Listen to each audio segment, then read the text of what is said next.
first thing that we did was go through personal values. So she sent me a sheet and I circled words that meant something to me and kind of came up with my own values. And that really helped me start to find my true north and define who I was as a person. And that was kind of the foundation of the process. So, I mean, I've always felt like I kind of knew who I was, but putting it on paper and in words has been really helpful.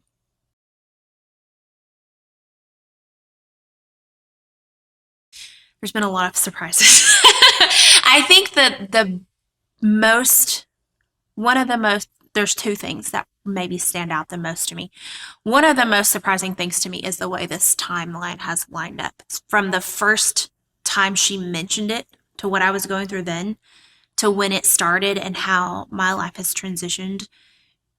My life is completely different from when we started this in every single aspect, not all by choice. The universe was just like, okay, you're done with that kind of thing. And so the timing of every part of it was so we talked about it today. I'm like, I just can't believe, like, right when we finished our sessions, my whole life just like completely turned.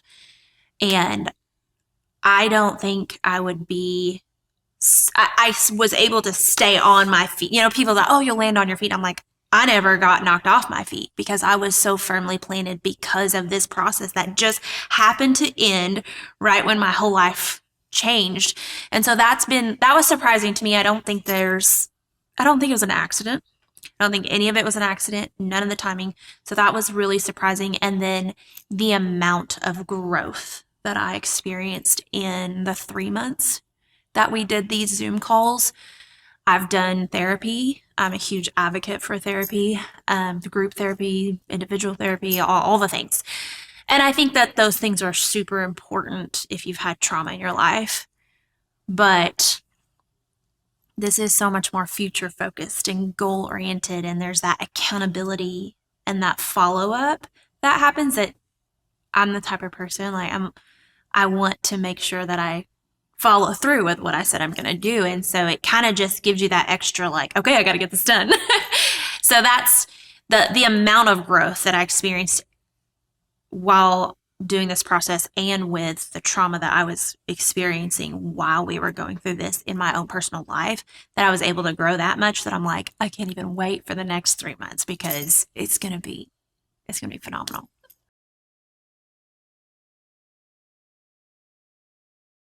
Because I've done so much like pre-work on my past traumas, I would say that I started going to therapy less.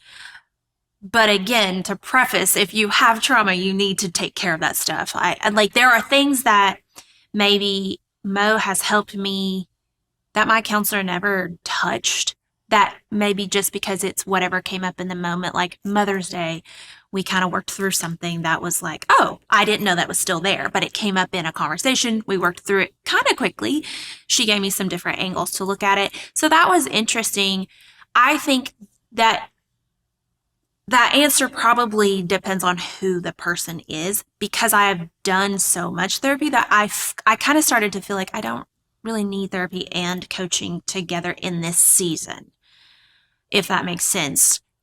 I wouldn't say that's always the case. Just in this season, I thought, well, I felt like I was getting more from my life coaching than I was from therapy.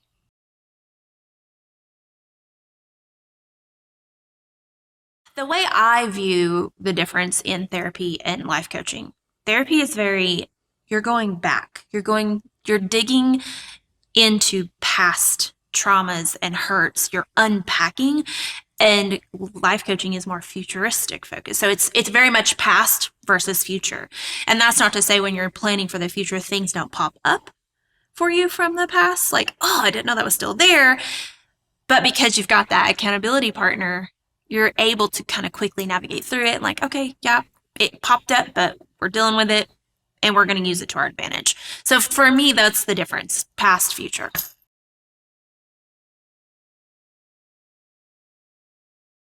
very much so.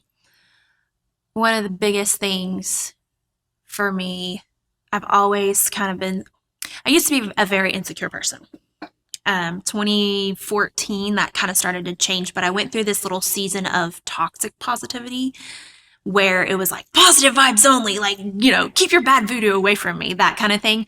And that's not practical. It's not sustainable, and it's a mask. And I think the self awareness is more of like, hey, this really fucking sucks. However, we're going to get through this. I am capable. I am, all those I am affirmation statements. One of the biggest things that I feel like I grew in was the self awareness of imposter syndrome. We talked about it quite a bit, of me just not realizing my own capabilities. And I became very confident through this whole process. I honestly have never been more confident in my life. And for what I am experiencing and the amount of change I am going through, I think, I don't want to say most people, but I feel like a lot of people would have just been crippled by this amount of, it was my job, it was my home, it was my marriage, it was everything. Everything just like shifted all at once. Usually you take one change at a time. It was just like everything for me. And I think again, I don't want to say most people, a lot of people would have just been like froze. And I had a couple of days where I was just like, I'm like voice messaging Mel, and I'm like, oh my gosh, I'm frozen. And she messaged me back and she was like, I usually am not this firm with you, but you're not frozen. You are so capable. And she kind of got really firm with me. And I think since then, it's been easier for me to recognize. I just started a new job. It's been easier for me to recognize I'm starting to feel that overwhelm of incapable feeling of imposter syndrome, like I don't belong here. And it was easier for me to snap out of it. Like I moved out of it quicker. Not that it's never going to come back up, but I think the awareness helped me navigate through it faster than being crippled by it.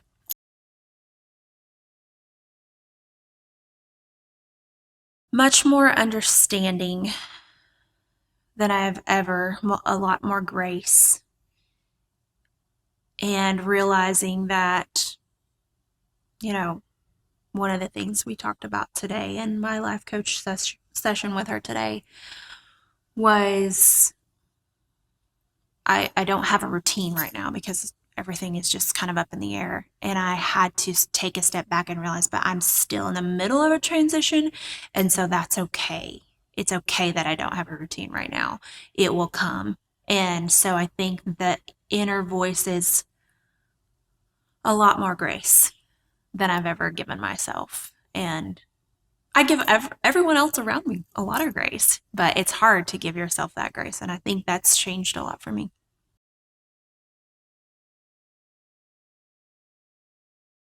So when we first started the journey, I was a business owner, and I was always very amazed by how it does. You can't when you're a business owner, it's your life, and it's very intertwined.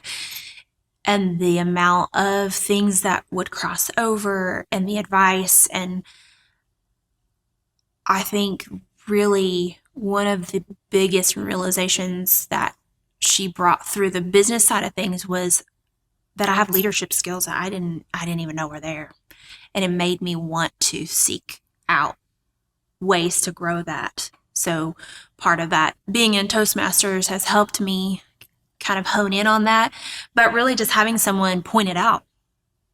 And I wasn't the leader, but I was being the leader, and having someone speak that and then taking time to reflect on it and be like, oh yeah, like I actually am doing the things that a leader would do.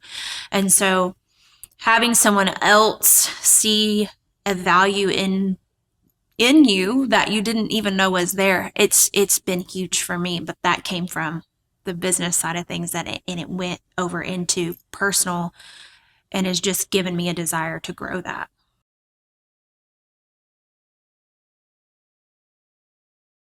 Part of it goes back to my upbringing. I was raised in a very male dominant denomination, and then married into very strong male led families twice now. And so I think being in the business world, in particularly in Joplin, I've had an amazing amount of support even from men.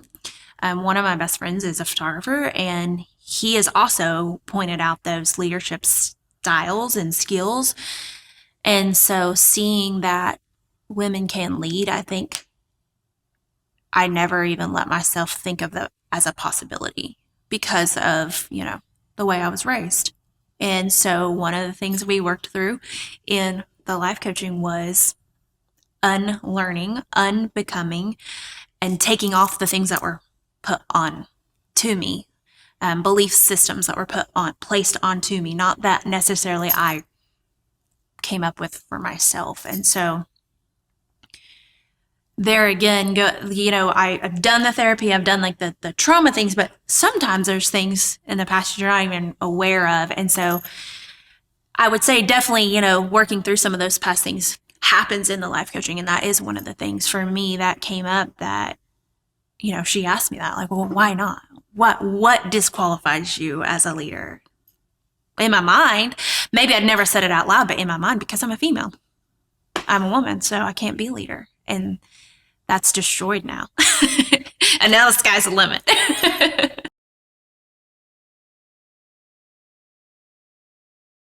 So this new job that I just got, I wouldn't have applied for it 3 years ago because it's a leadership role.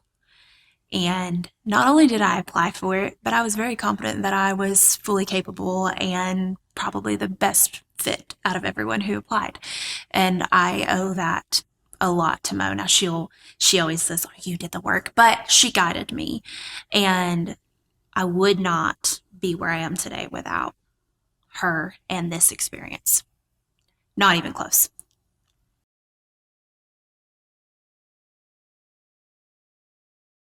I would say I'm very supportive of myself now more than ever. Um, I made a comment to her about something to the effect of fighting the demons within, or there's something about, fighting demons. I can't remember exactly the conversation, but I remember her response very vividly. And she said, we create those demons because of our fears. And I think overcoming fear has been huge for me in this, and realizing like I'm making a lot of this up in myself, self-limiting. But that's the thing is, it's kind of like when you're a kid, there's really not a monster under the bed. And a lot of times, in my opinion, we sit in that darkness with it when we just turn the light on and it's gone. Shadows are gone, the fears are gone, the demons are gone. And so I think that's been what this experience has been, is just shining a light on everything, and it makes that darkness it's gone.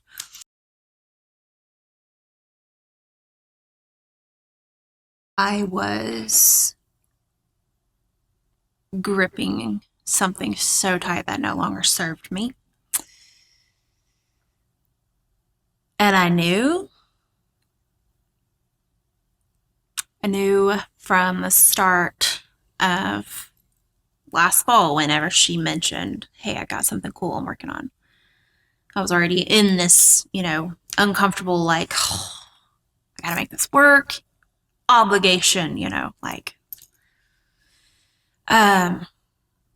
and so I think that was the biggest uncomfortable piece. It wasn't even really with myself, it was the image of what everyone expected of me.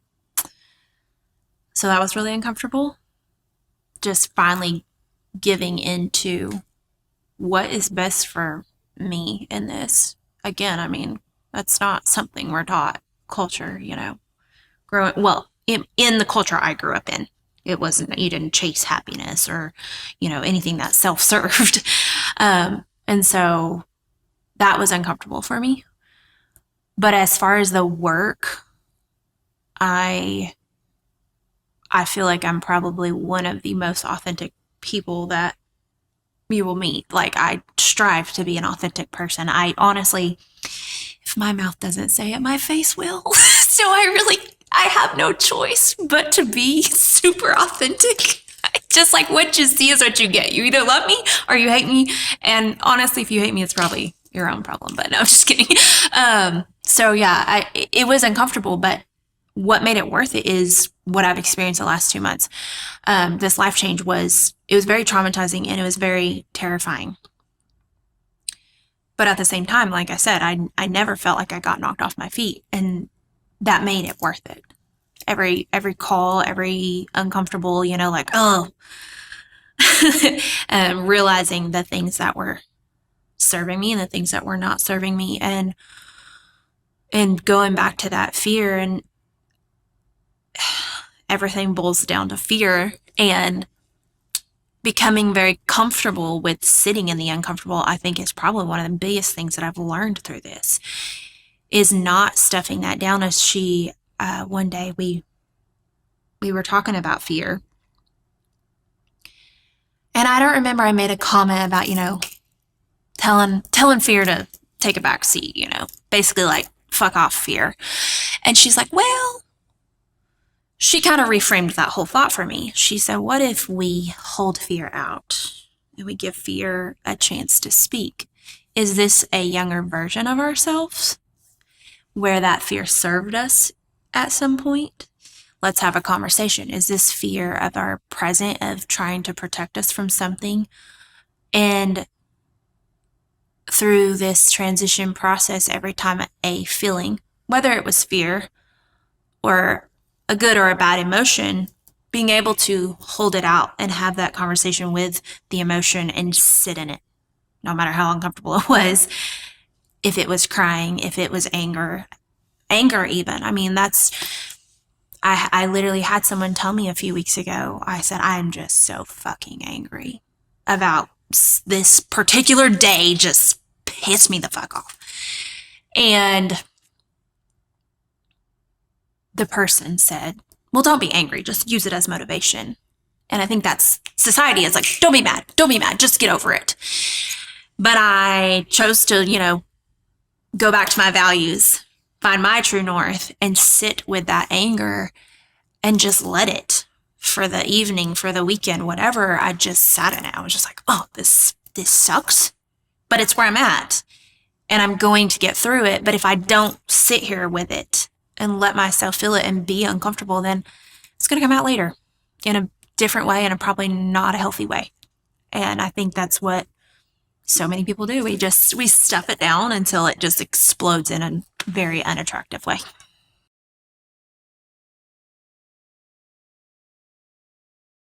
The expectations put on us by other people of, someone asked me Sunday, like, how are you? And I'm like, I'm really good. And they're like, but really, how are you? And like, they just kept asking until I was just like, I'm really good. Like, I kind of got annoyed because I'm just like, you're expecting me to be broken in this moment, and yet I'm soaring, and I'm proud of that. So don't take that away from me. Don't expect me to be broken because that's what maybe you would do, or, projecting your feelings onto me or whatever.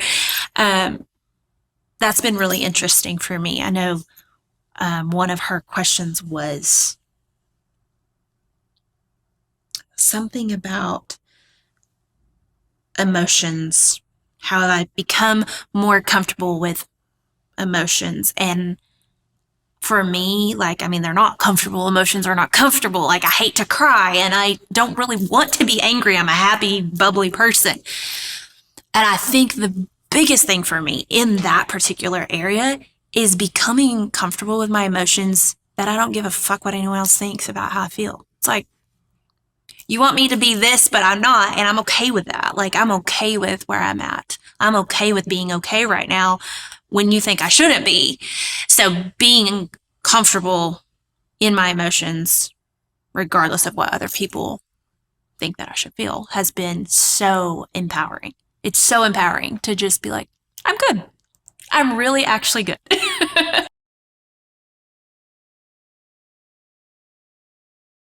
Lots of people pleasing growing up. And I think to some extent we all feel that to some extent on a daily basis. You don't want to hurt people's feelings, but I think that, I mean, I just got to a point where I have spent so much time pleasing other people and pouring into other people and have reached burnout so many times. I remember at the beginning of our sessions, I told Mo, I like being busy. And I know she probably cringed. She probably cringed when I said that. And I've always known busy is my coping mechanism. When I'm going through pain, hurt, whatever, I'm going to just be busy. I'm going to, not think about it. Don't sit in it. And that's one of the biggest things I've learned about myself through this is I don't actually like to be busy. It's exhausting and I need time to refill my cup.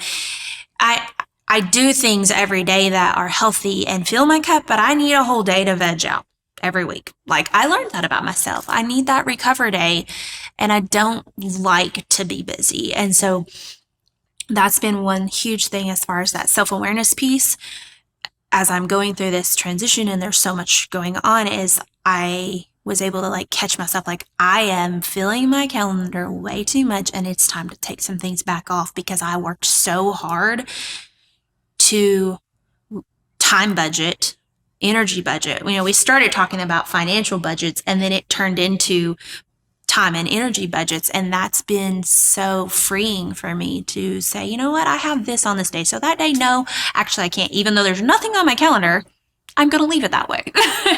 So that's been huge for me.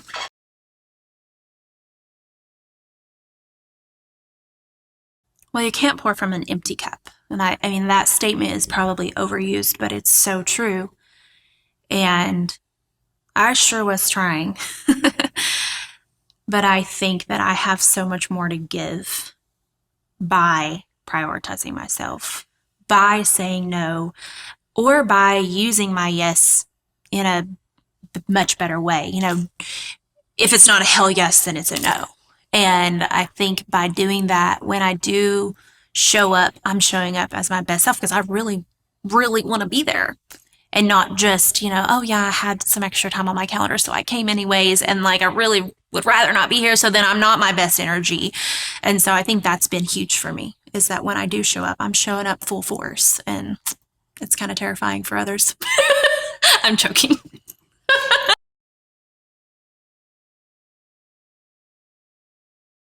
I've heard the phrase before, but I don't know that I really adopted it until I worked with her. And I can tell a difference. Over the weekend, I kind of used that method because we had a conversation. I'm like, I can tell I'm trying to kind of overfill my schedule or just, maybe saying yes too much out of fear of the loneliness that I might feel with this transition. I mean, I'm completely alone right now, but I don't feel lonely. And I think a little bit of that fear was creeping in of like, but if you don't say yes, you might get lonely or whatever the case may be. And so, I just have a lot more fun doing it that way. That hell yes is just, it's a lot more fun.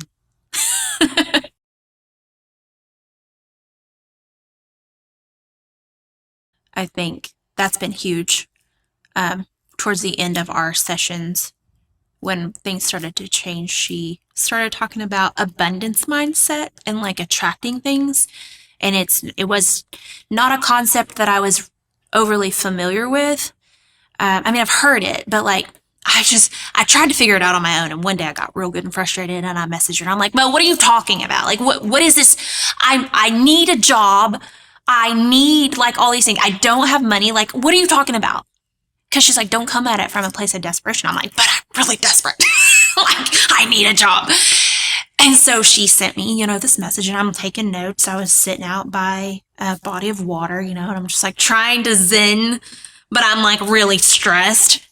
And she was talking about focusing on all that you have and not the things that you lack. And yeah, I don't have a job, but I have a lot of opportunities. Or maybe I don't have a lot of money, but my bills are paid. Like in those ways of this instead of, and what you focus on grows and attracting energy as well. And that even goes back to those core values that we worked on at first. When I stay true to those, I attract the type of friends And one of the biggest things people have said to me recently is, oh, you find out who your friends are when you go through things like this. But to me, like, I already knew because we worked on that. We worked on my core values and attracting the kind of people I, that are not like me, but like energy, same energy. And the support I've received has just been phenomenal. But it still goes back to, well, we did that core exercise of who I am as a person, who I want to be with, also ties into the hell yes. It's like, does this person really align with my values? Am I attracting the right people into my energy circle? So that's been huge, that whole aligning and attracting and abundance mindset.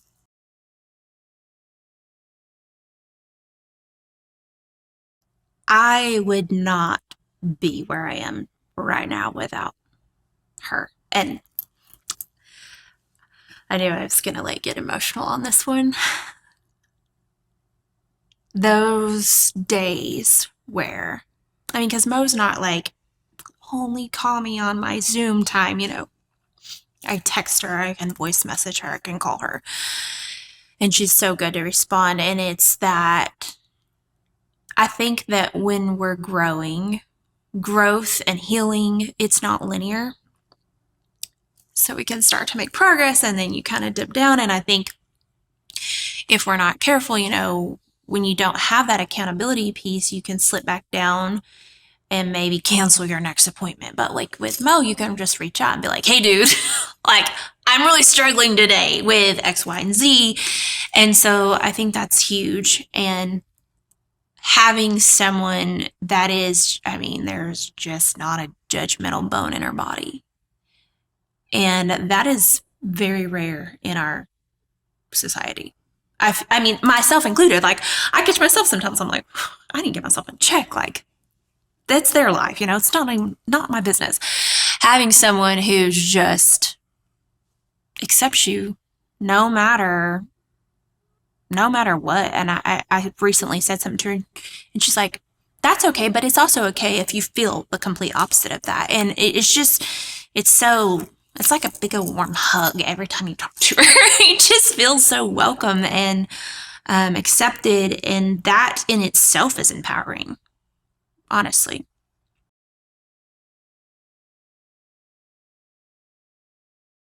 In my younger years, I was very jealous. I was very insecure. All those things were more me centered, not so much that I hated other people. It was that I hated myself so much. And so when I came into this confident space, I had gotten to a little bit more confidence before Mo found me. I became very female support female. And I think that's part of what drew me and Mo together is that we are a lot alike in that. Like I said, I still sometimes catch myself being judgmental, and I think that's just human nature. But overall, I am very similar to her in that aspect of being supportive and trying to build one another up. One of my highest love language is words of affirmation. And I give that a lot to other people around me. I try to build people up, or I try to find out their love language. If it's somebody that I'm around a lot, I try to what pours into you. Maybe words of affirmation may not be your thing. Maybe it's gifts. Maybe it's, there's 5, I don't know, but I feel like there's a million ways that you can show people. And so I think that, yes, it's rare, but maybe not for me because it's something that I've worked really hard on probably over the last, I don't know, 6 to 10 years. And so I think she's helped me sharpen that for sure. And I think she's helped me have different language to express it. I think words are huge, and it's like she doesn't like the word but, use and, like this and instead of this but. And it's just those little tweaks. And so yeah, I think it's rare. I see it, but again, what you focus on grows. So for me, I try to focus on those people who are very female support female, and I think it's so important.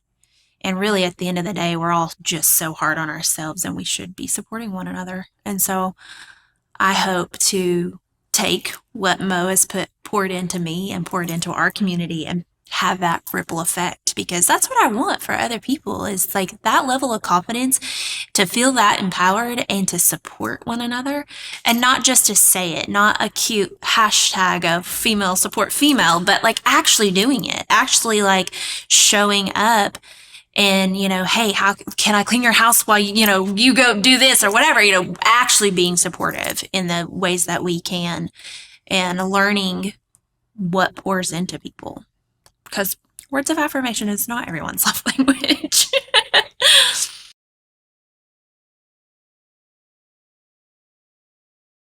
I will say one of the things that, in saying that my love language is words of affirmation, and having in the past been insecure, Mo has really helped me affirm myself in a very healthy way. And that has been so helpful, because especially right now, being alone, it's, you know, it can be overwhelming to, maybe social media or whatever the things may be that are, distractions to us. And sometimes just being able to shut off the noise and really just, I am capable, I am worthy, whatever those statements that speak to you are, that has been huge for me to be able to do that for myself and kind of self-regulate in that area. Also, she starts every call with breath work, and I have noticed, maybe not a full-on breath work, but when I feel myself getting overwhelmed or anxious, maybe I'm in the car, maybe I'm maybe I'm getting ready for the day, even just one, just like, just let it out. Just even one breath is so just like, okay, I got this. Mo says I pointed out a pattern that I have, and it kind of just, it was humorous to me because it's so true. When I get hit with information, I'm like, oh shit. And then I'm like, oh no, I got this. Like after I take a few hours a day, whatever, to process, or even if I'm like, once I say it out loud, I'm like, I don't know why I was worried about that. Like, it's fine. I got this. So that's been huge for me. And really, I think the thing that I am most proud of in all of this, I am a super loud person. I have 3 older brothers. I had to be super loud. I was always the kid speaking up when they weren't supposed to be speaking up. Hey, I didn't like to be at the front of the room, public speaking, but I would be the one in the back of the room making problems, because I also was a pastor's kid. So you know how that goes. And so I've always been a loud personality. And I think with her pointing out my leadership skills, I started to understand, like, I have a voice, and I've always been loud, but I think that I realized I need to use my voice in a way that's impactful, not because the world is so full of noise. We have noise left and right. And so being more careful about how I use my voice, and because I am a loud personality, I am a bright yellow person, people listen. So using that for good and putting good into the world, I think that's been one of the things I've been most proud of, is kind of finding my voice. I always have this thing like the lion mentality, and I just kind of feel my roar. It's always been there, but like I found like the purpose for it.